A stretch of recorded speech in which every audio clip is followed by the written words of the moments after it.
Hello, what is up YouTube?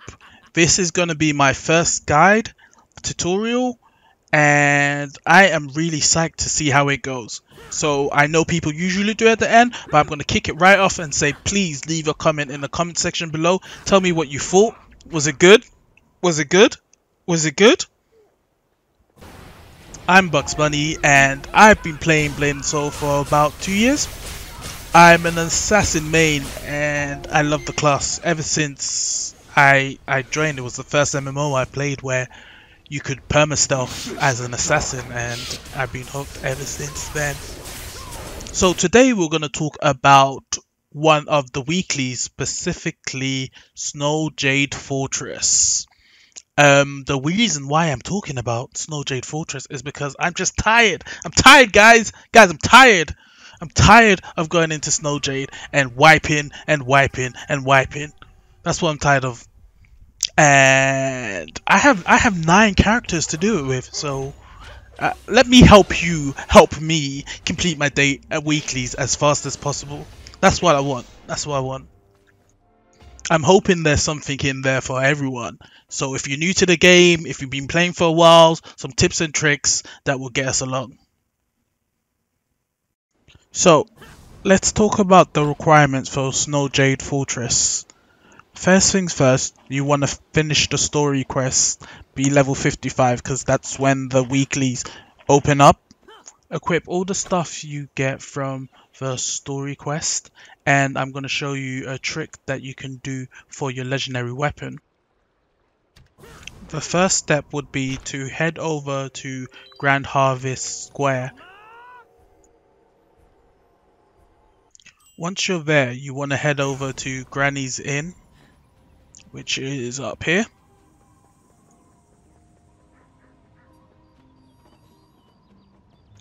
You'll find an NPC up here and she's going to sell you 2 chests, but you really only need 1 for the weapon that you choose to go with, and you want to keep buying it, open it until you get a weapon with 6 slots, and then you want to equip that with the gems that you get from the story quest. Ideally, you want to replace these as fast as possible with the gems you get from the Dragon Express by buying gem powders and exchanging them for one of those gems. For the other accessories, you'll probably start off with either the Solak, the Pinnacles, or the Hollow accessories, and these are okay, but you want to switch them out for the elemental ones you get from running dungeons in F8. The ideal setup being getting the belt from Naru Foundry, the necklace from Desolate Tomb, and the bracelet from Naru Sanctum. Then focus on getting your Mystic Badge and your Soul Badge, and the only things you really need to level are your bracelet and your soul. I'm happy to make a more in-depth guide on equipment if that's requested, but for the purposes of this guide, that's more than enough you need. Yes, you will be getting carried, but at least you will know the mechanics.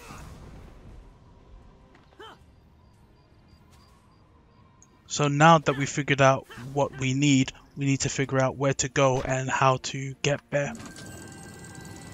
Open up the map by pressing M, and then you want to go to Gonwan City, followed by Desiree Palace Gardens. Forgive me if I get that wrong. Games make it so hard to pronounce their stuff. Once you're here, you want to go in this direction.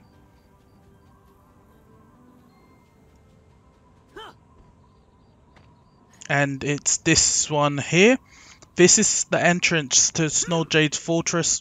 You can mouse over it on the map. You pick up the quest from this guy, or you can go down to the weekly tab and get it. So now that we know where it is, how do we actually get into the dungeon? Well, first you need a team of 12 people to assist you, and the way you find them is by looking at the chat or recruit them yourself. So let's just open up the chat, and this is the area you'll be looking for someone who's recruiting people, and they would be typing something along the lines of Snow Jade Fortress 1.0 1k apply, and those are the kind of message you're going to apply to. Just right click and apply. If you have less than 1.1k, you're going to struggle to be accepted into those groups. But after this guide, it won't matter. Everyone will be perfect. No more wiping and trap runs. No more asking for 1.1k for 850 content. Life will be bliss. And you're all gonna carry my ults because you're so lovely. Okay, so they won't take you. You have another option because you're a single-minded, independent woman and you need no man. So what you want to do is press P and go to player info graph and click on chat link, and you type apply on me, and then you add something along the lines of fast weekly, and then you want people who know a mechanics or know how to block, or my favorite one, you type experience, then you get a bunch of people who wipe you anyway. And then you want to say how many people you have. So if you have 5, then you want to say 5 out of 12, because you want people to know you're not lonely. You have friends. So you know what? You don't even need their help because you have people who will play with you anyway. So nah. So once that's done, we are ready to move into the dungeon and figure out the mechanics. Once you've loaded, you'll come into a majestic looking courtyard with the boss standing in the middle. I don't know why Yeti's here. I guess he got tired of Avalanche Den and wanted to go somewhere else that's frozen. He has nothing to do with VT. He's not a boss in there, but he is a mini boss here. This boss is super easy and the mechanics are straightforward, so I really don't understand why people insist on wiping me here every week. But what you want to do is down the boss till you hear the chime, and then a message will appear on the screen and the boss will start summoning ads. This is a good time to go over his mechanics, as this is the point where most teams fails and just wipe and wipe and wipe. When the ads spawn, they'll come down the stairs and surround the arena. Then they will target random players who are not the tank and throw these large block of ice at them. Players who are targeted can identify themselves by an icon underneath their character or a debuff on their buff bar. The ice has a small area of effect. It's unblockable, but you can iframe it.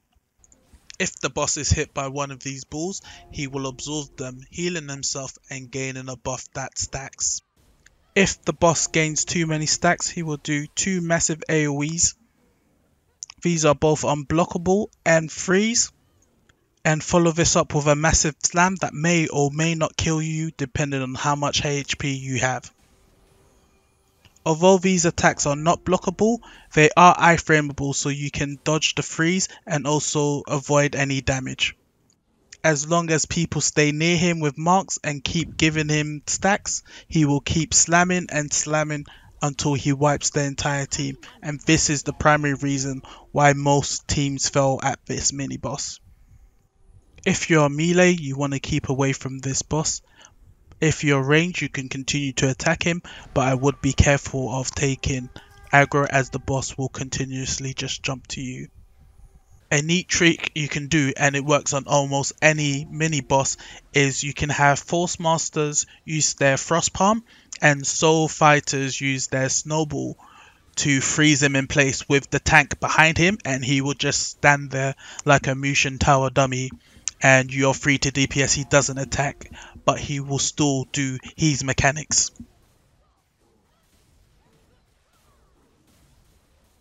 Time to move on to the main event of this guide, Azura, the first boss in VT. This isn't his full mechanics for VT, but it is a very basic version, hence the reason why these are called baby raids, as the mechanics are really basic.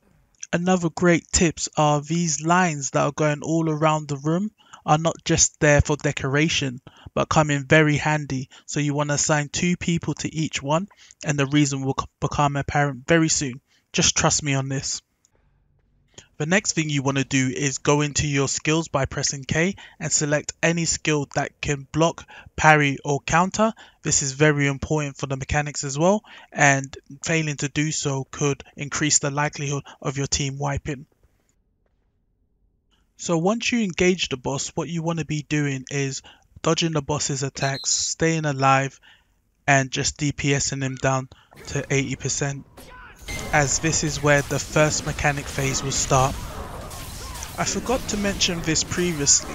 Although people ask for 1.1k AP, you actually need 18k DPS constantly from each member of your party to kill the boss to avoid the enrage timer.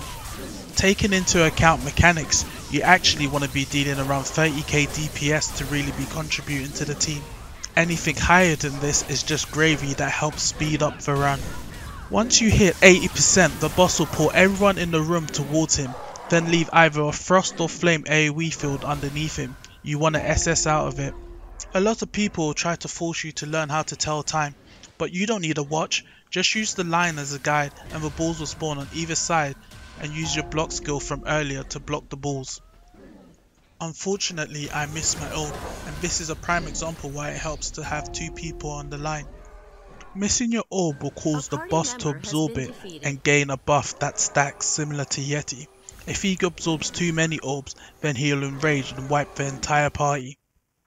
The ball you block will give you a buff of the same colour, which you can identify by the mark on top of your head or the buff on your buff bar. The second ball that spawns buff is used to step on the flowers that spawn immediately after. If, like me, you fail to step on the flower in time, the boss will absorb them and heal. This is more of an annoyance and just makes the fight take longer, so try to step on them as fast as you can. If your buff is the same as the flowers on the ground, then you want to avoid stepping on them, or else you'll end up taking massive damage. The last thing to be aware of is the swords that the boss rains down from the skies. These will be the same colours as the AoE field he leaves and the first ball he summons. If they are blue, then they're easily avoidable. If they are red, you really want to be careful how you position, as you can kill yourself, other people or even the tank, as they leave an AoE field which deal massive damage and stay for a while. You can avoid these by constantly moving and not dashing to the tank, which you shouldn't be doing because you're taking care of flowers, right? Hopefully at this point the boss hasn't wiped you, so what you want to do is go back and DPS the boss till you get to 50% and 20% where the mechanics will happen once again. The only other thing to be aware of is if a ranged person pulls aggro, the boss will start his obnoxious spam attack and won't stop until you move back into melee range. Be careful, as I have seen this wipe entire teams. Now, let's focus on the boss's attack. Once you master this, then your Byakugan should be fully activated and there's nothing in this dungeon that will ever hit you again, except for that weird blind spot. Azura will always start his rotation with an Ice Sword Slam, followed by either a Flame Shockwave or double slash. This is then accompanied by a kick. Azura then goes on to show off his 8 trigrams palm rotation. And lastly, he will either triple slash or do an unblockable flame crisscross attack. And now that you've mastered this entire dungeon, the Hyuga clan will be so proud of you and all your accomplishments. Let's talk about the quest rewards before I forget. From the weekly quest, you get 22 gold and 10 silver for about 20 minutes work, assuming your team doesn't wipe, and this can be faster depending on your overall team DPS. From the dynamic box, you'll be given 1 useless chest, 1 chest with untradeable upgrade materials, 1 crafting material box, usually an event box, which given the opportunity I will use to get my owls from the event and use them to upgrade my main soul. Then you have the choice of either Hive Queen wings or Raven feathers. Take whichever raiding set you're working on. Raven will be before Hive Queen. Now that I've given you all the tools you need to be a great shinobi, our time is slowly coming to an end. So one last time, let's take a look at all the mechanics. Blocking orbs, stepping on flowers, and dodging the swords. After that, we're gonna take a final look at the boss's rotation. Thank you very much for watching the whole guide. As I stated at the start, if you liked the guide, leave me a comment telling me what you liked or how I can improve, or if you'd like to see any more guides in the future. I'll leave my Twitch in the description. Feel free to come and join me live where we can have fun raiding and you can ask me anything. I also leave my Twitter in the description. Feel free to follow me on there too.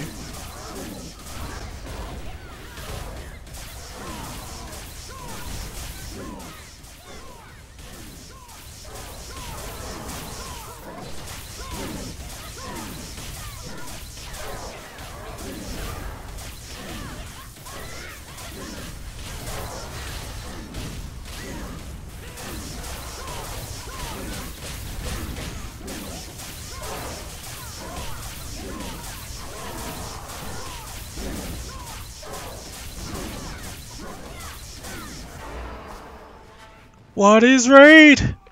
Baby, don't trap me. Don't trap me. No more. No more.